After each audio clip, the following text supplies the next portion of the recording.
and in particular live coverage of the final section of the closing stage of the rally in the shadow of the Gothic mansion at Margam Country Park, at the end of which either Finland's Marcus Gronholm or possibly England's Richard Burns will be crowned world champion for the first time. We'll see the last section, in particular the final blast across the Deer Park, during which the leading driver must feel pretty well assured of success, but that's what Carlos Sainz felt a couple of years ago when he saw the world title snatched away from him on precisely this section.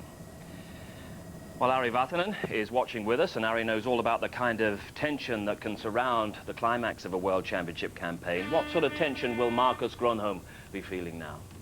It must be pretty sensational, because after all, in the beginning of this year, he hadn't won a single World Championship round. He didn't have a full championship program. Now he's this close from achieving a World Championship. And at the same time, he knows maybe Murphy's Law could happen.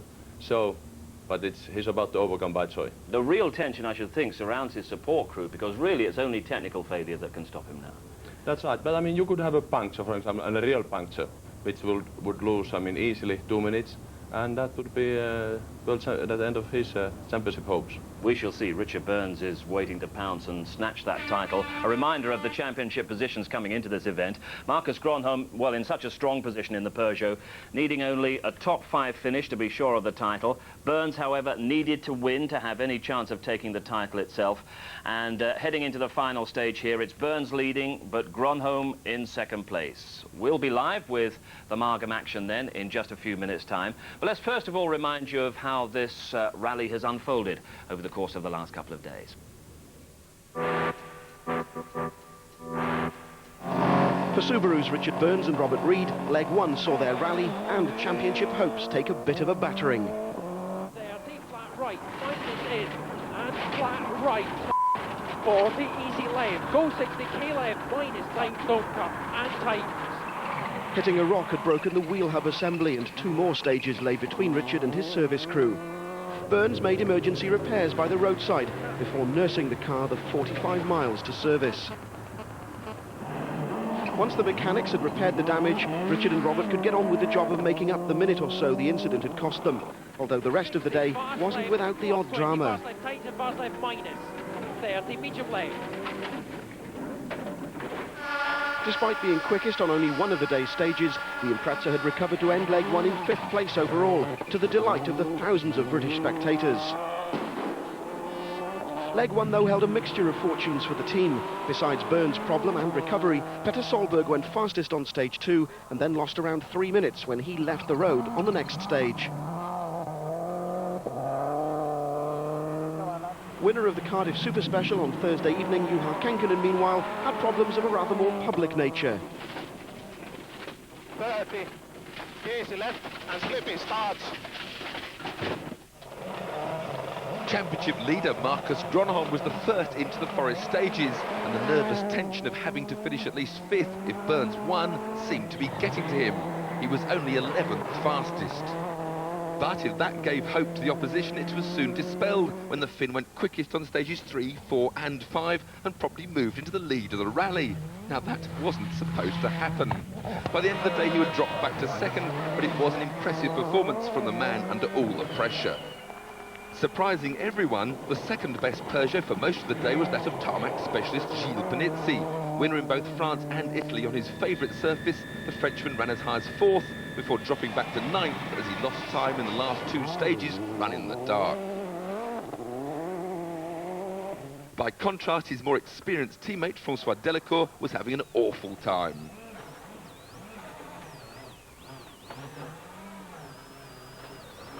As low as 13th in the early stages, Delacour recovered his composure to move just ahead of his French teammate into 8th by the end of the day. For the reigning world champion Tommi Mäkinen, the event isn't high on his list of favourites. It's one of the few rallies he's never won, and the cold and wet British forests haven't been kind to him in the past. This year's rally certainly didn't seem to break that pattern.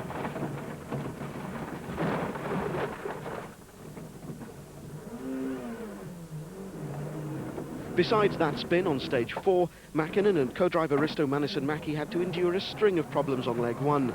Punctures, another slight off which damaged the suspension, and a poor tyre choice for the last pair of stages all lost precious seconds.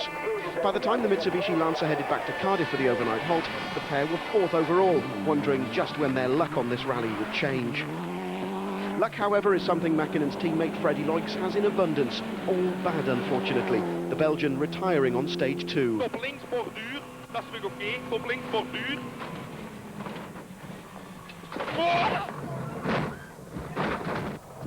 Having announced their withdrawal from the World Championship next year, Seat entered 4 cars for the Rally of Great Britain, and Didier Auriol seemed determined to see the season out in style, running as high as 3rd overall. Come nightfall, he would be in 6th, Harry Robben-Perra 12th, Tony Gardemeister 13th, and Welsh star Gwyndaf Evans 16th. Hyundai have had a difficult first season with the Accent World Rally car, and the team, like Mitsubishi, was soon down to 1 car. The mechanics had worked long into the night on Wednesday, changing Kenneth Ericsson's engine, but the new one lasted only a few miles into stage 4. Alistair McRae and David Senior were at least still going, but more engine problems meant the pair were in 14th place. This event last year gave the Skoda Octavia its best ever result, but Armin Schwartz and Lewis Clement never really looked like equalling that 4th place. Schwartz was 15th, Clement 19th at the end of the day. Early on, the Ford Focuses of Colin McRae and Carlos Sainz were an impressive 1st and 2nd overall, but for the Spaniard, things went from good to bad. 15 seconds were lost with this off on stage 4. Then another 25 seconds were lost with 2 more mistakes on stage 5. He'd battled back to end the day in 3rd. By contrast, Colin McRae and Nicky Grist had a relatively trouble-free run. Just 1 mistake in stage 5, the only blot in their copybook.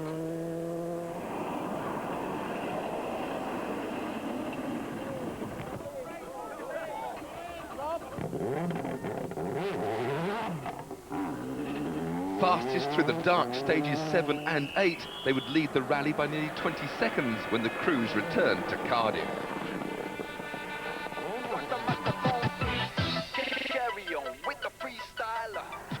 The rally leaders going into leg 2, Colin McRae and Nicky Grist, were quickest on 2 of the first 3 of the day stages, extending their advantage to over 45 seconds and hardly putting a wheel wrong.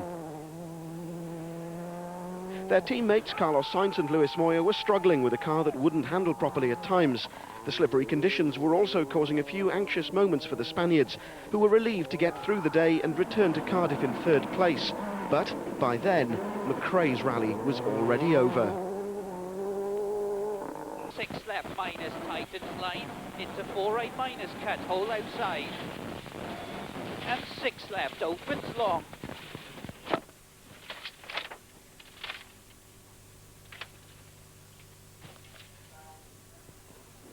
The accident on stage 12 only delayed Colin and Nicky for around half a minute, but unbeknown to the crew, the car's radiator had been damaged, and so they pulled up shortly afterwards rather than risk blowing the engine.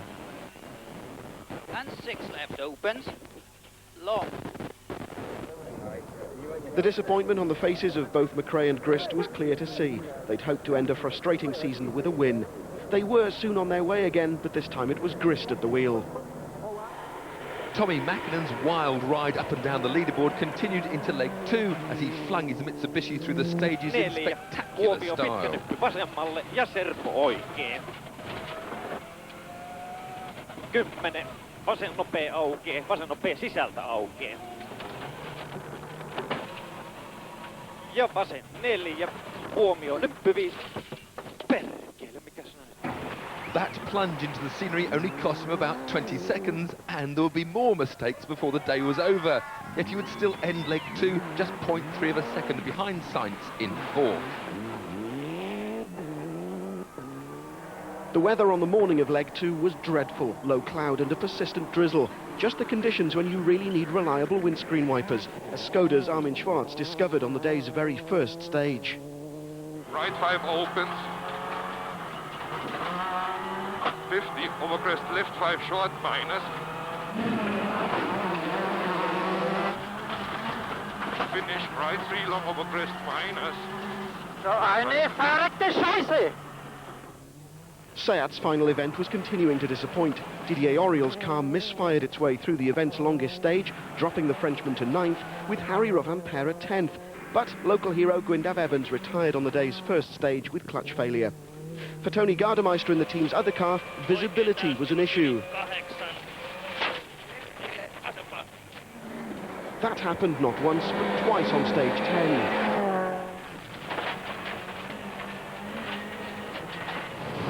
The end of the stage saw Gardemeister perform some fancy footwork on the bonnet to try to close it, but the damage had been done, and he was now 12th. Hyundai's hopes of a good result now lay squarely on the shoulders of Alistair McRae, who also had a bonnet threatening to open in his face. The spectacular Scot survived this and a serious oil leak to rise from 14th to 11th by the end of the day. Colin McRae's retirement hadn't helped Peugeot, but Marcus Gronholm knew what had to be done. 5th place or higher would give him the driver's crown, regardless of what Richard Burns did. Gronholm and co-driver Timo Rautiainen were now pacing themselves, although you wouldn't have known from the stage times. Never out of the top 5 in the forests, the Finns ended the day in 2nd place. Francois Delacour and Daniel Grateloop would be 6th by the time the crews returned to Cardiff. The pair concerned about the level of grip they were getting on the slippery gravel, but otherwise pretty satisfied. Gilles and Hervé Panizzi, meanwhile, were now up to 7th, their confidence on gravel growing stage by stage.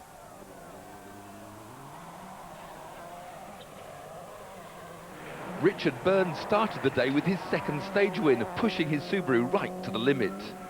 70, right max 40, slight left and slight left and right 80, left max 20, flat left plus 80 braking, crest 20, slow K left. To K left minus, definitely don't cut. Teammate Juha Kankkunen continued to be there or thereabouts, but showed no signs of being able to help Richard by overhauling Gronholm, while young Petter Solberg continued to do his own thing. Having dropped back to 78th position, he was gamely battling up the leaderboard and would be 13th by the end of leg 2. With Colin McRae's spectacular exit, one of Richard Burns' problems had been removed. Now he had to catch Gronholm and take the lead, which he duly did on the day's penultimate stage.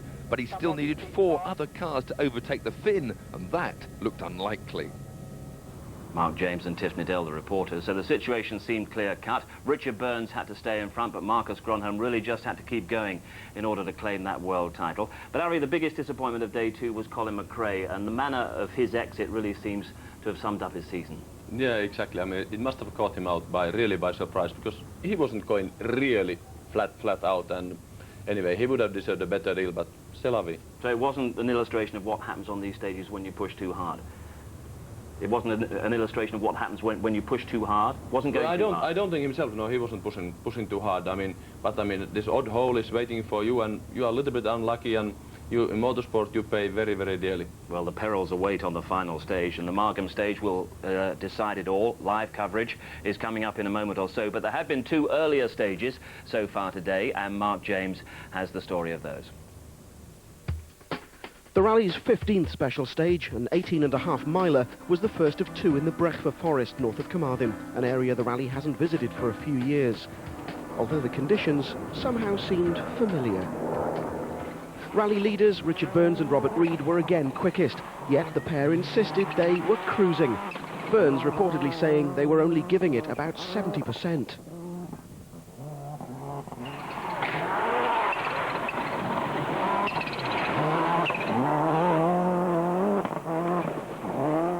Marcus Gronholm knew that he was now just 3 stages away from the world title. 6th fastest through Brechva, Gronholm, like Burns, was driving to finish. It was left to Francois Delacour to head the timesheets as far as Peugeot were concerned. 2nd fastest on the stage, just 0.8 of a second behind Burns. Delacour was now a little under 5 seconds away from snatching 5th place from Juha Kankkunen's Subaru. The Finn, co-driven by Juha Repo, was 5th quickest, commenting that the final day's stages were far more slippery than those on leg 2. Petter Solberg and co-driver Phil Mills were 3rd quickest through Brechva, but was still over 30 seconds away from taking 11th place. Carlos Sainz was the man who split the Subarus on the stage, 4th quickest, but more importantly 5 places better than Tommy Mäkinen. The ding-dong battle between the Ford and the Mitsubishi looked set to go down to the wire.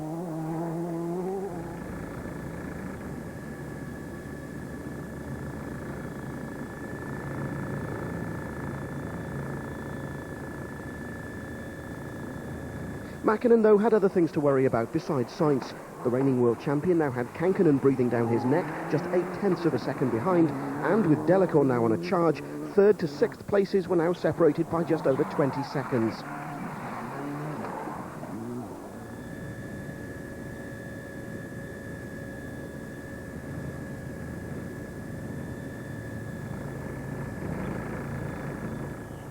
Behind that scrap, Didier Auriol found it hard going through Brechva. A 60-metre slide through the mud caused Auriol and co-driver Denis Giraudet a few anxious moments. Harry Rovanpera was still 10th after completing Brechva around 3.5 seconds slower than his teammate. Spongy brakes were being blamed, and they wouldn't be changed until after the next stage. Alistair McRae was again suffering from a bonnet which looked as though it might lift at any moment. He and David Senior were 12th fastest.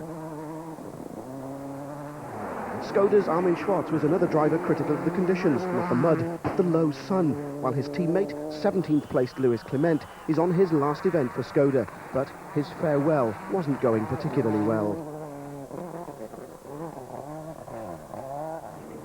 Tapio Laukkanen was equal 6th quickest, all hopes of a good result having gone following the half-hour spent in a ditch yesterday, but the former British champion wasn't giving up just yet. Another privateer crew, Marco Martin and British co-driver Michael Park, were 2.5 seconds slower than the Focus. The Corolla, though, was still 8th overall, over 53 seconds clear of the man in 9th, Didier Auriol. The Traus-Coed stage, the event's penultimate test, was a 16-mile affair, but the sun was climbing higher in the sky, and it was actually starting to look like a nice day. Richard Burns' tactics were now clear. He was 2nd fastest on the stage, determined to take his 3rd successive victory on the event. Even if the World Drivers' Championship is now out of his hands, a win would be an almost perfect way to round off the season.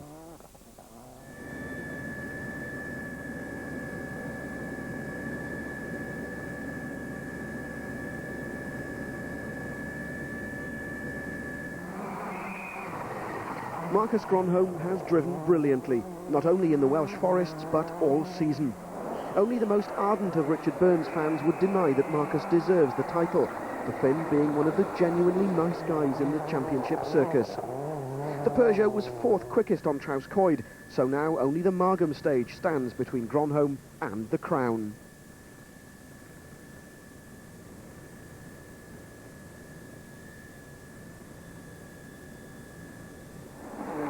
Carlos Sainz would no doubt have a few words of caution for Gronholm at the next service area. Margam was the scene of his incredible retirement 2 years ago, so Sainz knows only too well the possibilities of the event biting back at the very last moment. In fact, that looked to be happening again this year, the Focus now back to 4th once again. The reason? Tommy Mackinnon's stunning performance on stage 16. Faster than Sainz by over 16 seconds, the Mitsubishi was 3rd again, but with just 1.2 seconds between the pair, their times from Margam will be something to keep an eye on.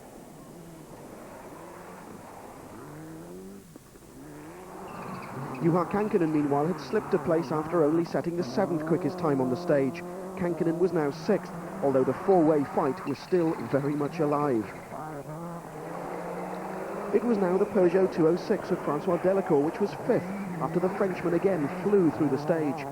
2.4 seconds ahead of Kankkunen, Delacour will go into the last stage nearly 15 down on Sainz, so 4th place looks unlikely, although by no means impossible. 7th place, Gilles Panizzi, was 13th quickest through Traus-Coed. Peugeot's performance this weekend has been nothing short of superb, but there was one possible cloud on Panizzi's horizon. Marco Martin now a little over 17 seconds behind Gilles. Didier Auriol had recovered from his adventures in the mud of the first Brechva stage. Barring any problems, Auriol should finish in 9th, with Harry Rovanpera 10th, a low-key end to Seat's World Rally campaign. Alistair McRae hit a tree branch on stage 16, breaking the Hyundai's windscreen. 8th quickest, McRae and co-driver David Senior will be glad to get back to Cardiff. This event's not been particularly kind to them. But the event's sting-in-the-tail reputation was about to strike. On the rally's penultimate stage, there was disappointment for Peter Solberg and Phil Mills. Their Subaru, which led the rally briefly on leg 1, crashed into a tree almost within sight of the stage finish. An engine fire was quickly extinguished, but the Impreza refused to restart, leaving a bitterly disappointed Solberg to survey the damage. He came into a slow hairpin right down here, and came inside and out of the corner. He had the inside wheel, the right wheel inside in the corner, and it hit a little bit in the mud, and it hit the tree inside of the corner, so unlucky. It's too bad it was so close to the finish, but that's life. So Petter Solberg out, but the leaderboard with the one stage remaining. Burns leads. Grönholm must keep going to deny him the world title. And beyond that, the next 4 point scoring positions all seem pretty secure as well. But Peter Slater reports from the service area that followed those two stages. The Pembrey circuit to the west of Swansea is more used to a different kind of motor racing. In the quiet after last night's storms, this is where the Peugeot and Subaru mechanics were camped, side by side in the service park. There was nothing they could do yet except watch and wait for news from the front line. 1632, pump 2, thank you. With Richard Burns and Marcus Grönholm safely arrived, the mechanics' job was to prepare the cars for one final assault, the last stage of the rally at Margam. After that, it was up to the drivers. Whatever the conditions and however they've been going so far, it's only then that we'll know who is the new World Rally Champion. Have you thought about this day in the past, that this could be, well, this is the day I could be World Champion when you were maybe growing up? Is something you'd thought about? Not really. This year has been so much better what I expect, so maybe it will be true after one stage, but we see. And Margam, of course, will decide it. Yes, of course, yes. I hope it will be okay. You think it's going to be okay? Yes, yes. For me, I just have to concentrate on watching the road and listening to Robert and keeping in one piece. You're almost, it's like you're just doing it on your own, which is, I suppose, the essence of rally driving. You can't compare yourself with anybody else because that's completely out of your hands. The stages are very, very slippery, as you can see. Both Petter and Tapio have been off this morning, and it's easy to see why. You know, there's lots of very difficult places, and I don't intend to get caught out by any of those. And it's not over until you reach the end of Margam? No, not by a long way, but I expect everything will stay like it is. So now it's time for our live coverage of that final stage as the rain starts to hammer down once again here in Cardiff. Let's show you a map of the stage, 17.5 miles long, alongside Maesteg here in South Wales. And our live cameras will cover the closing section of the stage. It would require hundreds of cameras to cover the whole length of the stage. But we hope also to get what we can from our helicopter camera as well. 80%, 90% forest. But Ari Vatanen, how difficult is it likely to be? How slippery will those conditions be? Well, Margam is a stage I know quite well, and I mean, I started my rallying career in Maesteg, and stage is very fast, but it's very narrow also, and I would really hate to drive there really flat out. I mean, you have big drops, you go either side of big valleys, up and down, and it's a real test. And as we're hearing now and we're seeing behind us, the rain is hammering down. It's very showery in South Wales, but presumably that means the conditions can change quite rapidly on the stage. Yes, and the stage itself changes a lot. I mean, in the beginning it's a wide, good surface gravel road, then it goes to this narrow bit with lots of grass in the middle, and it can be very slippery indeed, and it can change from one corner to another, but well, that's what rallying is all about. Try and explain the difficulties, if indeed there are difficulties, of driving a stage like that at 60, 70%, as Marcus Grönholm is required to do. Well, now when he has got nearly in the back, I mean, it's not that difficult for Marcus anymore. I mean, as you mentioned, I mean, technical failure, I mean, such a puncture that you have to stop and change. I mean, that can happen even with this so-called puncture-proof tires. And of course, it happened with poor old Carlos Sainz a couple of years ago, that engine fire right in the last few hundred yards of the Margam stage, denying him victory. The same thing could happen. Well, but on the other hand, statistically, I mean, can the bomb fall in the same hole twice? I doubt it. Tell us a little bit about Marcus Grönholm. You know him pretty well. He's come late to this kind of World Championship success, hasn't he? Well, when you think that this is his full championship, he didn't have all the rounds in the program this year. I mean, he has a real struggle. I mean, he was somewhat outside of Finnish establishment, and he knows what it is to come up as a privateer. and so humanly speaking, he really deserves this championship. And I mean, that's why his feet are on the ground, and he's very pleasant, you know, sympathetic guy. And Richard Burns, let's not ignore the fact that Richard Burns is going for a potential hat-trick of victories on this Rally of Great Britain. He once again has really proved himself this year. Exactly, and I mean, what is amazing about Richard is that as in the beginning of this year, I was betting him to be the champion, is that, you know, unlike maybe myself or Colin McRae or many other top drivers, Richard has built up his career gradually, which is quite unusual, but now today he's really one of the very best. Well, we're now live with pictures from the Margam stage. Hamid Al-Wahabi there in the Subaru Impreza. The top 20 going in reverse order on this stage, so we'll see Marcus Grönholm and Richard Burns doing battle as the last two cars we'll see on this stage. But let's go live to our coverage now with Tiff Needell and Lee Diffie. Hamid Al-Wahabi brings the Subaru home, and it's been a very exciting rally for this guy. A late starter, only been rallying since 1996. He brings it across as the mud flies, and as you would expect, Tiff, he's the quickest on this stage so far, but reverse order applies at the moment. Yeah, the previous four cars all been production cars and Group N, so they are slower, and Wahabi was 16th going into this stage. He had 6 minutes in hand for that position. Probably delighted. He's probably going to be the third privateer finisher in this Subaru run by the ProDrive team, the same that run the works cars. It's called the All-Stars team. He's got a lot of international experience, but that's a great result for him. Fairly happy with himself, isn't he, waving to the camera? From motorcycle racing to go-kart racing, even graduated the Jim Russell driving school here in the UK, and has been making his way up, and he's been very, very impressive. He had 2 FIA Teams Cup wins this year in New Zealand and Corsica, so it's been a very successful campaign as Hamid Al-Wahabi rounds up his 2000 season and the Rally of Great Britain. Yes, that's after about, 240-odd miles through the forest. They've taken 3.5 hours to get through those competitive stages. This, we're just seeing the last 17.5 miles, but on the third day, and it's a tremendous achievement just to finish. And the conditions that have varied so much, the rain hammering down, it's coming sleeting across.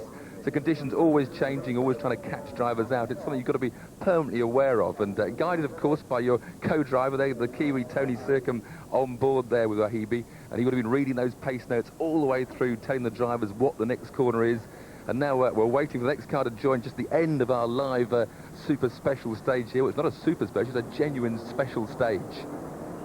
And this is Henning Solberg, who has been a real surprise and has been very, very good with Ola Floen, his co-driver. This is, of course, brother to Petter Solberg, just 1 year between them. Henning is 27, Petter is just 26.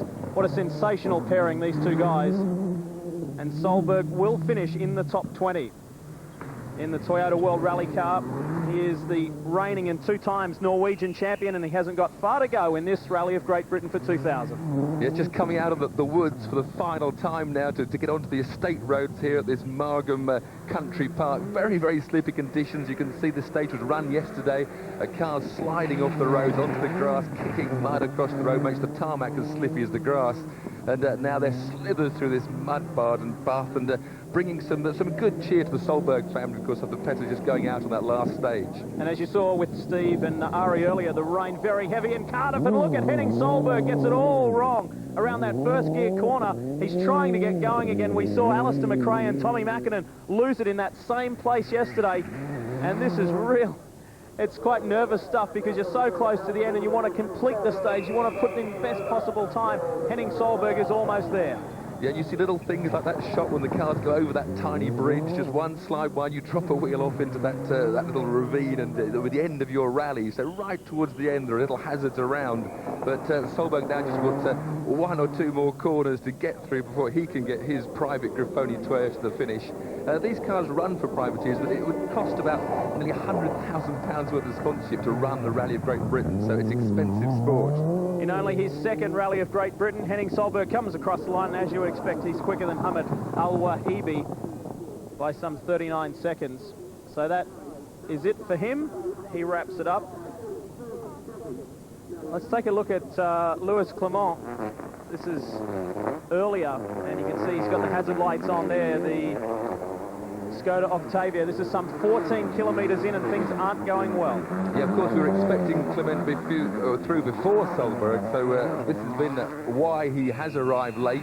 And you have to watch out now he doesn't get caught up by another car on the stage. All of a sudden, it seems to be firing on all cylinders once again, and he's going to get it to the finish line. And this is his last outing, of course, for the Works Skoda team.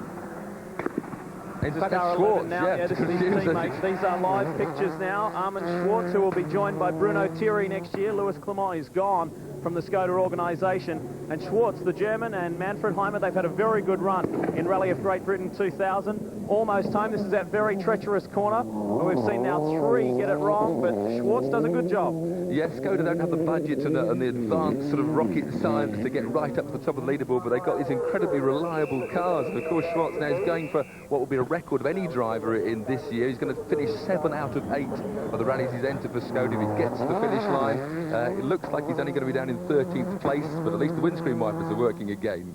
He's experienced the champagne spray in the UK, a former winner of the Rally of Great Britain back in 1996. His best result this year in the Skoda was 5th at the Acropolis Rally in Greece. Gets it sideways. This Skoda is really powering now towards the end. Armin Schwartz, Manfred Heimer, the closing stages of their campaign, Rally of Great Britain. He comes across the line, should be faster than Henning Solbergen is by some 13.5 seconds. So one Skoda finish, but where's the other? Just proves that anyone can break down. It's only 17 miles, his final stage. We've already lost Louis Clement, unless he's still struggling through. There we see Gronholm is sitting waiting at the start. Richard Burns right behind him. That's not Gronholm, that's 10, that's Panizzi.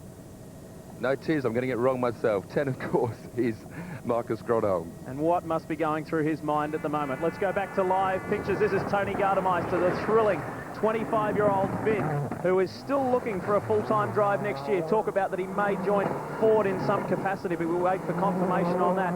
A very exciting guy who hasn't had a fantastic year, Tiff, to be fair to him, but not all his fault.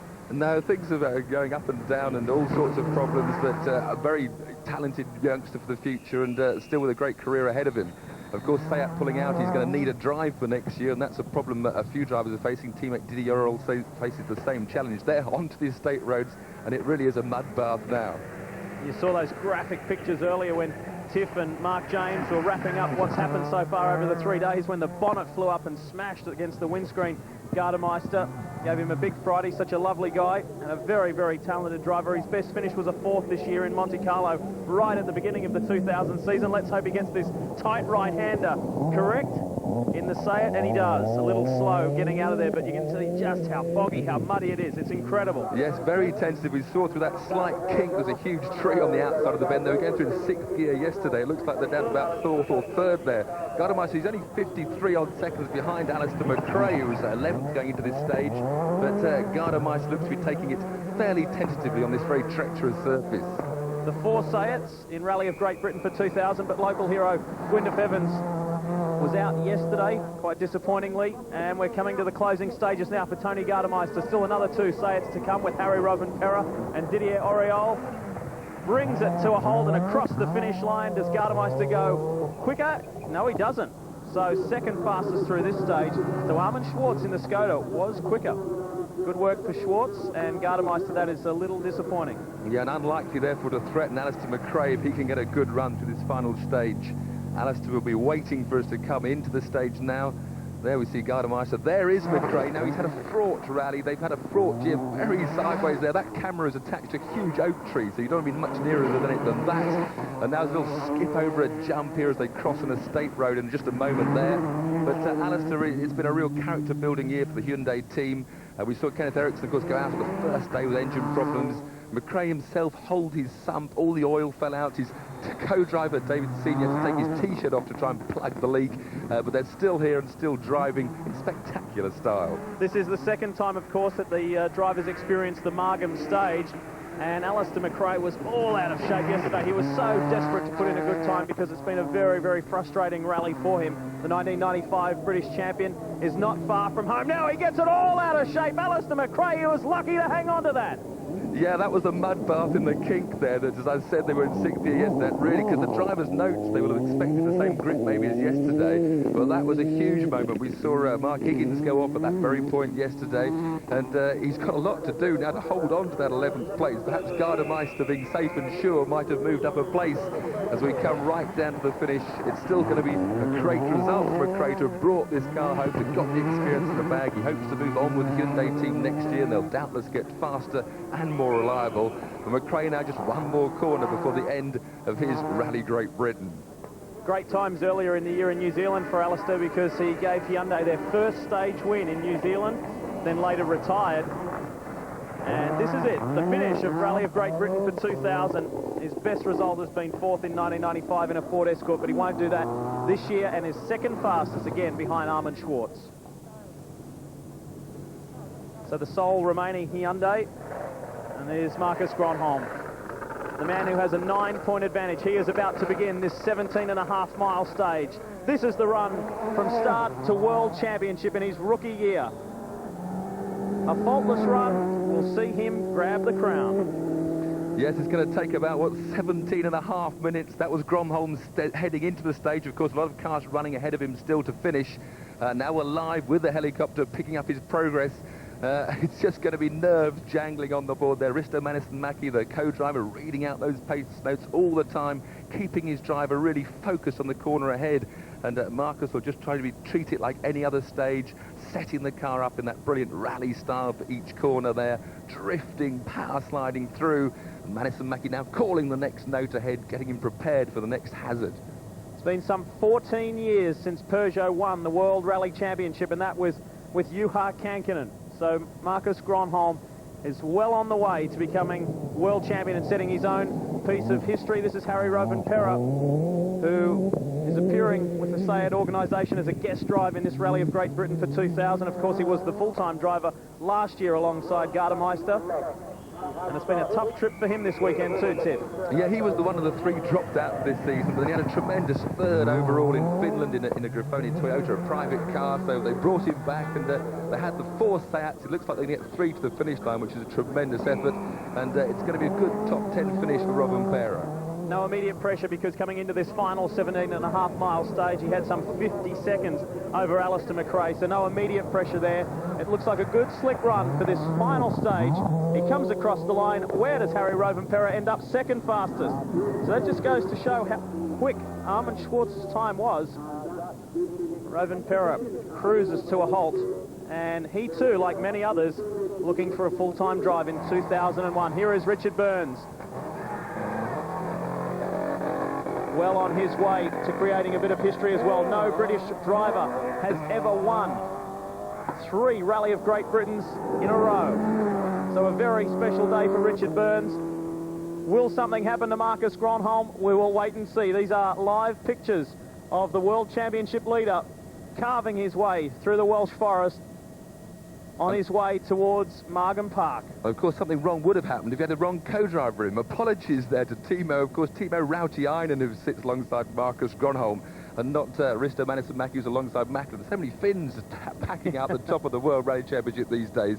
So it's Timo Rautiainen there, calling those notes, keeping Marcus focused, and as we can see, he's still well on course to that world title. The consistency of these little Peugeot 206s has been just incredible in season 2000, and he's been very much helped by his 2 teammates, Gilles Panizzi and Francois Delacour. It's been a real fierce battle by the 3 silver bullets. And Gronholm in his rookie year, let's not forget that. What an achievement as we join 42-year-old Frenchman Didier Auriol and Denis Girardet, bringing the SAIT, the final SAIT home through that tough right-hander. Not much to go. Yeah, one more short straight. He's 30 seconds behind 8th place going into this stage, so it's going to be tough to make that up. He did run as high as 3rd overall at one stage in this rally, but then had that misfiring engine, a lot of problems, dropped him back. It hasn't quite been the finale he wants. He wants to look at a Peugeot drive today, or he wants to make a big name for himself to get back in a front-running team. But at least he's finished the Rally of Great Britain, just 1.4 seconds down on Schwartz. A great time by Schwartz earlier on. Denis Girardet, of course, knows that winning feeling. He sat alongside Armin Schwartz in 1996 when he won the Rally of Great Britain, but not today with Didier Auriol, and that's his final drive for 2000 and final drive for Sayat. Where will he be next year? The strong money is on a Peugeot drive. There's still life left in him yet at 42. As we go back and let's take a look at the World Championship leader. Nothing going astray at the moment, Tiff. It's all on track for a world title. They're just 4 minutes, the clock counting down. He's got to get that clock to about 17 minutes before he's going to be a world champion, and every time the car slides slightly wide. And remember, he just has to lose 1 minute, and what, 1 minute 10 seconds would drop him down to 6th place and lose that title. So it needs just such a small mistake or error, even a spin, to cost that sort of time. But the concentration must be burning through his brain as we see the leading privateer, an incredible run this. He ran as high as 5th, Marco Martin. He's 8th going into this stage. It's been a great result for him. He's already been signed up by the Subaru team for next year. He's going to be part of the works package. So a great career ahead for this Estonian young man. We saw him drive for the Subaru World Rally team in Rally Australia just 2 weeks ago. Unfortunately, he retired on the first day and didn't get much of a run in the Subaru. But he's had a brilliant run here at Rally of Great Britain. Will he be fastest? Marco Martin, he is, by some 31.5 seconds. And he started this stage, of course, just 7.2 seconds behind Gilles Panizzi in 7th. So that, really, he's a man that's got something to go for, which we can see reflected in that time. So a great time there for Martin, which could well move him ahead of Panizzi in the works Peugeot. His best finish this year was 6th in Cyprus, so he's just 1 position outside of that. And he was faster than his best time yesterday on the Margam stage. So well done to Marco Martin. Look at these beautiful shots from our chopper. Don't look left, though, Marcus. Don't look left. Keep your eyes peeled on that road ahead. Incredible when you see the drops each side of these rally cars, but the drivers have only got eyes for that thin strip ahead, listening all the time for the notes, setting the car up in advance of the corner, flicking it one way and the other, using the braking balance, the adjustable differentials they have on board these cars. Very high-tech, complicated cars now, the World Rally cars, but they can be so tuned to just give the driver what he wants when he wants it, and drivers of such different styles as well have their cars adapted in different ways, and Gronholm just seems to be married to this Peugeot now. It just does everything he wants. What's been so admirable about Marcus Gronholm too is his composure as we join his teammate, 35-year-old Frenchman Gilles Panizzi, and his brother Hervé alongside. 2 victories this year which really aided Marcus Gronholm's championship chase. They get it sideways through this section here. Plenty of wheel spin as they get back onto the tarmac. This is in the closing stages of the 17.5-mile Margam stage for the 2nd time this weekend. Panizzi, known as the tarmac specialist. But there's a little too much mud on there for his liking, Tiff. Yeah, but he has been a surprise. He's done a fantastic job. Everybody thought Panizzi would come here and run in about 30th or 40th overall. He's surprised everybody. He's really got his act together here this year on the loose and matured as an overall rally driver. The question is, can he finish this stage within 7.2 seconds of the time that Martin just set to keep hold of his 7th place? He's coming to the line now. As you said, it's not the conditions he likes. The muddier it gets, the more nervous he gets. He's only competed in 6 rallies this year, so to have 2 wins from that, as we said, he is a tarmac specialist, but it's been a very good run, and these Peugeot 206s have been brilliant. Watch the time here. He comes across and is not faster than Marco Martin. No, he's 18 seconds slower, so that's a swap of places we've seen there. Panizzi 7.2 seconds ahead of Martin going into the stage. He's going to drop down to 8th, and Marco Martin moves up to a potential 7th, assuming all those ahead still finish this rally. Still 2 more Peugeots to come. We've been looking plenty of times at Marcus Gronholm, but let's take a quick look now at Carlos Sainz, the sole remaining Ford Focus. This is the middle of the stage here, yeah, this is halfway through our stage. We picked up Carlos Sainz. He's got Mackinnon and Kankinen running ahead of him, and François Delacour, of course, and from 3rd place to 6th place, it's covered by 18.4 seconds, so an awful lot of positions. Sainz, in fact, just dropping to 4th, of course, in the previous stage when Mackinnon beat him, so everything to fight for these top 6 positions. He saw his teammate Colin McRae and Nicky Griss go out yesterday in spectacular fashion. And as a 2 times winner of this Rally of Great Britain, he's got plenty of work to do. But this guy, Francois Delacour, has not much work left. And in this, the final rally of 2000, takes a very tight and conservative line there, Francois Delacour. He's been amazingly consistent in the last 4 rallies of this year, Delacour, finishing on the podium every time. He's had 2 seconds and 2/3. It's been a very, very strong run, and that too has aided Marcus Gronholm by stealing points away from Gronholm's competitors. And there is Gronholm. That's the mid-stage point that we saw Sainz go through just a minute ago. So he's still well on course. He's halfway through this final stage there. The clock says it. And indeed, he's, what, 19.1 seconds quicker than Tommy Mackinnon, who's ahead of him through that same point. Slower, I'm getting my pluses and minuses wrong, of course. Slower than Mackinnon. So there's Delacour finishing. Now, he needs a quick time to stay ahead of Kankkunen. 11.4 seconds slower than Martin, but still fairly impressive. That's it. 2 Peugeots down, just 1 to go. We know who that is. Marcus Gronholm is bringing it home. And the year has ended for Francois Delacour. Now this is a question mark hanging over this car and this driver as well. Will we see the Frenchman in the 206 next year? Or will his seat be taken by Didier Auriol? You can see just how hard he had to work on this stage. This is Juha Kankkunen, the last man to win a World Rally Championship in a Peugeot. And if he could get under 17 minutes 13.0, he will pinch back that 5th place off of Francois Delacour. We saw Delacour was, what, about 10 or 15 seconds slower than Martin. So it's almost on. You see, Kankkunen 6 seconds slower. Delacour was about 15 seconds slower. Martin's time's very good. So we could see Kankkunen nick that place back off Delacour in these final few corners. Here we go to the slash path. The brake lights come on. Oh, it slides towards that big tree. Now down towards this very tricky tight table. They're going to have to first gear, flicking the car the wrong way and then the right way to get the car sliding through the mud. A very much reduced program for Juha Kankkunen next year. He will only compete in selective events. You'll see that Peter Solberg will step up as the number 2 to Richard Burns in the Subaru World Rally team next year. And this rally has been very kind to Juha. Up from 16 starts, he's only retired 4 times and he's won on 3 occasions, so he has always performed well here in the UK. All eyes now moving towards the clock. 17 minutes 13.0 seconds is time to move ahead of Delacour and go back into 5th place on this final corner of this final stage. And he should do that with 1.5 seconds to spare, so that moves Kankkunen back ahead of Delacour. Tremendous run by the Finn, and what a marvellous career. It's not over yet. He's not retiring, as we said, but just a handful of events for Juha Kankkunen next year. From one Subaru driver to another, let's take a look at Richard Burns, the leader of the 2000 Rally of Great Britain. He's on his way to a spectacular finish. This is halfway in.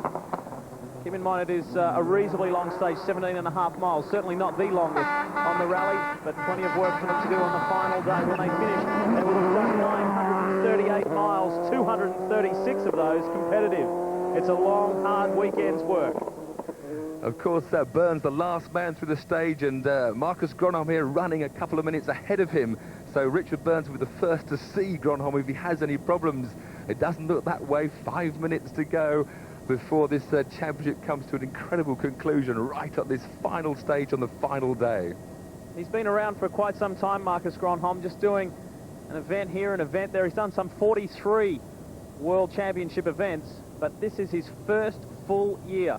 And that makes what he has achieved so much more special. Incredible. Tommy Mackinnon, this is where he came to grief yesterday around one of these tight right-handers, but he gets it right today. A very special moment for Phil Short, the team manager of this organisation. He says farewell and bows out with a very illustrious career. He's seen World Championships. He's taken Tommy to a World Championship as well as other drivers. And let's see what time Mackinnon can come up with here, because it's close between he and Sainz. Yeah, Mackinnon was just 1.2 seconds ahead of Sainz, but he's well quickest there, so he's definitely going to stay ahead of Kankkunen and Delacour. So Mackinnon will definitely be in the top 4. The question is, can that 1.2 seconds advantage he had over Sainz when he moved ahead of him in the last stage hold on to the end of the rally? They lost Freddie Loix and Sven Smeets on the opening day. They went out on special stage number 2, so it was Tommy who flew the Mitsubishi flag for the entire rally. And that's it. And at long last, a decent result on the rally of Great Britain. Mackinnon always complaining of bad luck, although sometimes when we see him go off in the ditches, he looks like he has a lot of good luck to actually get out of them sometimes. But here we have Carlos Sainz. Sainz was just 1.2 seconds behind Tommy Mackinnon going to this final stage. they're fighting hard over the final podium position, assuming, of course, Gronholm and Burns both finish. And they're now coming into the final section just through the woods, approaching the parkland area of Margam Country Park. Science has had his fair share of problems this weekend as well. You would have seen that in the wrap-up that Mark James and Tiffany did earlier. Look at the rain coming down here in Margam Park. It is pelting down as Science tries to get ahead of Tommy Mackinnon. But there on the split we saw already 16 seconds up, so looking unlikely, and certainly not looking to change things as much as Marcus Gronholm is going to change the picture of the World Championship here. Still going strong, 14 minutes 29 into the stage, and looking in total control of this championship and this rally right at the moment. This is Carlos Sainz in the Ford Focus. As we mentioned earlier, the sole remaining Ford Focus, because Laukkanen went out earlier as well. But Sainz almost home with Lewis Moyer, and they have some very, very sad memories of Margam Park. I think there's another one coming up because he needs a time under 17 minutes to take that third place off of Mackinnon, and really Sainz has had a very depressing rally. He hasn't got together with the car, he hasn't liked the handling of the car, hasn't managed to change it to suit his style, and has been off the pace most of the time, and just solid driving has kept him in the top points. So it looks like it's going to be fourth place for Carlos Sainz. Comes across the line a little slow out of that corner, and fourth fastest time for this final stage. Some 17 seconds slower. The question is, has he held on ahead of Delacour? Because that was well off the pace, and we need to look at the results to see whether he's managed to keep ahead of Delacour. Yes, he will have done, because he beat him through the stage. So that should be fourth for Carlos Sainz. There are just 2 cars remaining in this, and this is the World Championship leader, just maybe 2 minutes away from being the world champion. Marcus Gronholm of Finland, the 32-year-old, is so close. To think he started just as the extra driver in Persia. He's now in range of our final cameras. We're now going live. These were recorded from the helicopter. This is live as we go into the stage. Of course, the helicopter was live as well overhead. We've been following him all the way through the final stage. He comes through this very tricky, narrow area where, again, the brake's still glowing red hot. The driver using left foot braking to set the car up the corners. And you can see there, they just pounding through the forest. Red hot brake diff glowing, and just hardly any distance to go now before a very amazing result to this championship. Gronholm wasn't even doing the whole season when it started, and he now looks like he's going to come out on top. What a remarkable season. It was only several months ago back in Sweden when he picked up his first World Championship win, first rally win that is, and now he's going all the way to be the 2000 World Rally Champion, to break Tommy Mackinnon's reign of 4 consecutive years. It's going Peugeot's way, it is going Marcus Gronholm's way. Through this tight right-hander for the final time. He has been so controlled, so measured this weekend, and every time that our reporters have asked, are you thinking about the World Championship? He said, no, I might think about it on the last day. I just need to get through and position myself against Richard, and that's exactly what he's done.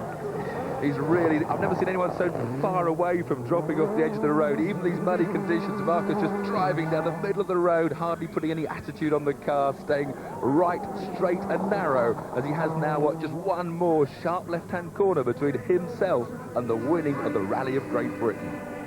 The big man is bringing the Peugeot 206 home. Remember, he only had to finish in the top 5. He's certainly done that. And Marcus Gronholm is world champion for 2000. What a marvellous achievement. Timo Rautiainen knows it as well. Fantastic achievement. And they break that 14-year drought for Peugeot as well. There is your world champion. Huge emotion there beginning to come out on Gronholm's face. Of course, I just gave the win of the rally to Gronholm at the same time as winning the championship. It's not going to be him that wins the rally. It's going to be England's Richard Burns. Still going strong into the stage, now just coming into the park area. A frustrating run probably. He's going to be delighted that he's managed to bring this car to win the rally. Robert Reid alongside him, that's all they could do. They're going to do just that. They'll probably be thinking more about the 2 seconds they lost the Rally of Australia in than the winning of this event, but it's still going to be a satisfactory, if slightly frustrating end to the year. And coming into this final stage, he had something around 43 seconds in hand over Marcus Gronholm. Gronholm was never going to try and bridge that gap because there was no need to. But a very special day for Richard Burns. He may not be world champion, but he does create some British rally history because there's never been a Brit to win 3 consecutive Rally of Great Britain events. Eric Carlson did it, Timo Mäkinen did it, and now Richard Burns. What a fantastic achievement for the 29-year-old from Oxfordshire. With his long-time co-driver Robert Reid of Scotland, they make a brilliant partnership, and they will again be in the World Championship hunt next year. Yes, a fantastic finish. Margam Country Park, horns, hooters ablaze as Burns wins the Rally of Great Britain. Only 6th fastest, but even he won't care about that. Robert Reid looks at his driver as he so often does and says, well done, mate, congratulations, it's a good run. And they will be disappointed not to be the 2000 World Champions, but they do win the Rally of Great Britain again, the 2nd time in the Subaru. What a marvellous achievement. And looks of sort of exhaustion and disappointment at the same time there. Richard, do we congratulate you on winning your 3rd Network Q or commiserate that you're not world champion? Well, I don't think you should commiserate because Marcus has proved to be a fantastic driver this year, and he deserved to win the championship. I'm very happy to still be in the rally after what happened on Friday in the morning, and to get back into the lead and to win the 3rd in a row, that feels good, that part. But I have to say I'm happy for Marcus as well, of course. And already we'll be talking about 2001, having come so close this year. You'll be raring to go in Monte Carlo in January. I will be, yeah. And well, it's fantastic to win here. It's difficult. So many fans in the stage in Margam there, seeing them at the side of the road. I wish I had time to wave to them all, but I don't. But he's a nice lad, Marcus. Can't begrudge him the world champion. Absolutely not. You know, he's driven under massive pressure here and also in Australia, and he's made no mistakes. So, you know, I've been beaten by a better driver in this year, so I have to do better next year. Richard Burns, thank you very much indeed. Thanks. 3 wins coming into this round. That now makes 4 wins for season 2000 for Richard Burns, and as he said, I've been beaten by a better driver in this year. Well, maybe that might be questionable because Richard did have his fair share of bad luck. Gronholm had a very, very strong run in season 2000. And speaking of that man, Marcus Gronholm, he's with Peter Slater right now. But Marcus, you're following in such a great tradition, you, Harkanken and Tommy Mäkinen. How important is that to you? It's thanks to them. It's okay. It's very important. Now again, a Finnish world champion. So it's good that it's me. I'm very happy. Did you think at the start of this season in Monte Carlo, when the car wouldn't start, that you'd be world champion? No, never. But very good, very nice. Enjoy it. Thank you very much. Congratulations. Marcus Gronholm, world champion. Let's get Ari Vatanen's reaction to his success. Another Finnish world champion, Ari. Well, another Finn, but I think what matters is that the year had a very sporting end. It was good for Richard, good for Marcus. Year has had its ups and downs, and you know, full of excitement. That's what rallying and sport is all about, entertainment. And now back to square one, and we see what happens next year. Maybe it's Richard who is the champion next year, but now we just take a hat off for Marcus and Richard in this order this year. He drove so solidly and so coolly during that final stage. Didn't take a single risk, did he? Well, but maybe somehow that well illustrates how he has done this year.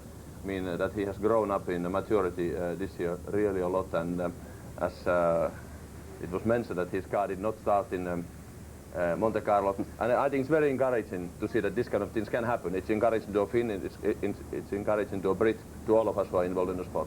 He's come late to the success, as we said a bit earlier. Is he the kind of talent that is going to endure at the top level for a long time? Is he going to be around for a while, Marcus Gronholm? Well, had he been a bit luckier, if I may say so, I mean, he could have been on top a lot earlier, but he didn't simply get his break. And now when he got his break, I mean, he proved what he's made of. And now, I mean, there's no reason why he couldn't be there on top for next 10 years to battling it out with Richard and many other top drivers. And a word about Richard Burns. He said he was beaten by the better driver this year, and maybe that could be debated. He was certainly beaten by the more consistent driver, but Richard has been, well, he's had at least one fastest stage on every World Championship round this year. He's been in terrific form. No, definitely is, and he's incredibly fast. and doesn't make often mistakes. I think in the 1,000 Lakes he made a big mistake, but apart from that, very consistent. And I mean, now in Britain you have two top drivers, Colin and Richard, and you really can be proud of them, and I'm proud of them also. Harry, thanks very much indeed. We all end up happy. Marcus Gronholm is the new world champion. Richard Burns has won the Network Q Rally of Great Britain. And behind me, the crowds are starting to assemble to a little later this afternoon welcome the new world champion and also welcome the rally winner, Richard Burns. But I'm sure a decent crowd is already starting to assemble down the road a few hundred yards away at the Millennium Stadium for Wales against South Africa, where we rejoin John Inver.